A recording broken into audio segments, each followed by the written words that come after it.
Piece പരിപ്പും തക്കാളിയും ചേർത്തുണ്ടാക്കുന്ന ഒരു ദാലാണ് ഇന്ന് കാണിക്കുന്നത്. 1 ഗ്ലാസ് പീസ് പരിപ്പ് അതെടുത്ത് കഴുകി വൃത്തിയാക്കി എടുക്കണം.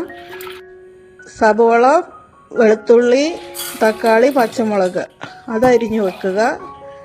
കഴുകിയ പീസ് പരിപ്പിലേക്ക് വെള്ളവും ഒഴിച്ച് ബാക്കി അരിഞ്ഞു വെച്ച പച്ചക്കറികളെല്ലാം ഇടുക. ഉപ്പും മഞ്ഞൾപ്പൊടിയും മുളക് പൊടിയും ചേർക്കുക. കായപ്പൊടിയും ചേർക്കാറുണ്ട്. കുറച്ച് ജീരകവും കൂടെ ചേർത്ത് ഇളക്കി അടച്ച് 2 വിസിൽ കേൾക്കുന്നിടം വരെ വേവിക്കുക. മീഡിയം ഫ്ലെയിമിലാണ് വേവിച്ചത്.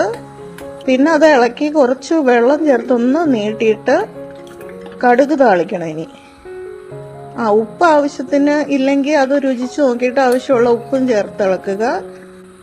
കടുക് താളിക്കാനായിട്ട് കുറച്ച് നെയ്യും റൈസ് ബ്രാൻ ഓയിലാണ് ഞാൻ ചേർത്തേക്കുന്നത്.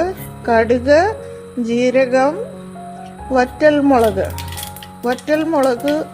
ഈ കറിക്കകത്ത് ചേർക്കുമ്പോൾ നല്ലൊരു രുചിയാണ് അതിന്. നെയ്യും ഒക്കെ ചേരുമ്പം അത് ചേർത്ത് ഒന്ന് തിളപ്പിക്കുക. അതോടെ കറി റെഡിയായി. ഇത് നമുക്ക് ഡിന്നറിനും ലഞ്ചിനൊക്കെ ഉപയോഗിക്കാം. ഞാനിത് ലഞ്ചിൻ്റെ കൂടെയാണ് കഴിച്ചത്. വീഡിയോ ഇഷ്ടമാകുന്നവർ സബ്സ്ക്രൈബ് ചെയ്യാൻ മറക്കരുതേ. Thank you.